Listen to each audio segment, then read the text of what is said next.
నమస్తే అండి. నేను గత 10 ఏళ్లుగా డిజిటల్ మార్కెటింగ్ రంగంలో ఉన్నాను. ఎన్నో మార్పులు చూశాను. కానీ ఇప్పుడు ఏఐ ఆర్టిఫిషియల్ ఇంటెలిజెన్స్ వల్ల జరుగుతున్న మార్పు మామూలుది కాదు. ఇది ఒక కంప్లీట్ షిఫ్ట్ అనే చెప్పాలి. మీరు ఈరోజు డిజిటల్ మార్కెటింగ్ నేర్చుకోవాలి అంటే 2021 నాటి పద్ధతులు పాటిస్తే మీ కెరియర్ రిస్క్‌లో పడినట్టే. ఎందుకంటే గేమ్ మొత్తం మారిపోయింది. ఈ వీడియోలో 2026కి మీరు ఒక సక్సెస్ఫుల్ డిజిటల్ మార్కెటర్గా ఎలా ఎదగాలి, ఏఐని చూసి భయపడకుండా దాన్ని మీ ఆయుధంగా ఎలా మార్చుకోవాలో నేను చెప్తాను. ఒక చిన్న ఉదాహరణ చెప్తాను చూడండి. 2015లో డిజిటల్ మార్కెటింగ్ అంటే ఒక కార్ మెకానిక్ లాంటిది. ఇంజిన్ ఎలా పనిచేస్తుంది, గేర్లు ఎలా మార్చాలి అని అన్ని టెక్నికల్ విషయాలు తెలిసి ఉండాలి. గంటల తరబడి మాన్యువల్గా కష్టపడాలి. కానీ 2026లో డిజిటల్ మార్కెటింగ్ అంటే మీరు ఒక సెల్ఫ్ డ్రైవింగ్ కార్ ఓనర్ లాంటి వారు. కారు అంటే ఏఐ, దానంతటా అదే డ్రైవ్ చేస్తుంది. ట్రాఫిక్ కూడా అదే చూసుకుంటుంది. ఇక్కడ మీ పని డ్రైవింగ్ చేయడం కాదు, సరైన డెస్టినేషన్ సెట్ చేయడం. మీరు ఎక్కడికి వెళ్ళాలో చెప్తే చాలు, ఏఐ మిమ్మల్ని అక్కడికి తీసుకెళ్తుంది. లెసన్: 2026లో మీరు చేయవలసిన పని డూయింగ్ కాదు, డైరెక్టింగ్. అయితే చాలామందికి ఒక డౌట్ రావచ్చు, సార్ ఏఐ అంతా చేస్తున్నప్పుడు ఇక మనం బేసిక్స్ నేర్చుకోవడం అనవసరమా అని. ఇక్కడే చాలామంది పప్పులో కాలేస్తారు. బేసిక్స్ ఇంకా చాలా ముఖ్యం. ఎందుకంటే ఇప్పుడు మీరు ఒక వర్కర్ కాదు, మీరు ఒక ఎడిటర్ ఇన్ చీఫ్.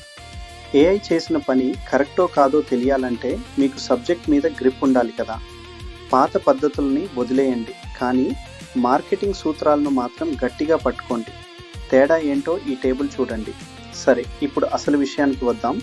2026లో సక్సెస్ కావాలంటే మీరు నేర్చుకోవాల్సిన 3 ముఖ్యమైన పిల్లర్స్ ఇవే.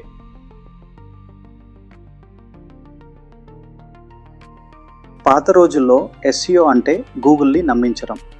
కానీ ఇప్పుడు గూగుల్ ఒక లైబ్రరీ లాంటిది కాదు, ఒక తెలివైన లైబ్రేరియన్ లాంటిది. జనం ఇప్పుడు లింకుల కోసం వెతకట్లేదు, డైరెక్ట్గా ఆన్సర్స్ అడుగుతున్నారు. మీరు నేర్చుకోవాల్సింది కీవర్డ్స్ కాదు, అథారిటీ పెంచుకోవడం.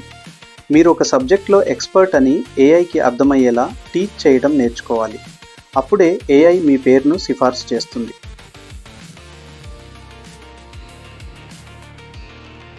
ఇంతకుముందు ఫేస్బుక్ యాడ్స్లో ఎవరికి యాడ్ చూపించాలి అని మనం సెట్ చేసేవాళ్ళం. ఇప్పుడు ఆ పని ఏఐ మనకంటే బాగా చేస్తుంది. మీరు నేర్చుకోవాల్సింది సెట్టింగ్స్ కాదు, క్రియేటివ్స్. అంటే మంచి వీడియోలు, ఇమేజెస్ తయారు చేయడం. మనిషి ఎమోషన్ని టచ్ చేసేలా యాడ్ ఎలా డిజైన్ చేయాలో మీరు నేర్చుకోవాలి. టార్గెటింగ్ ఏఐ చూసుకుంటుంది, మెప్పించడం మీరు చూసుకోవాలి.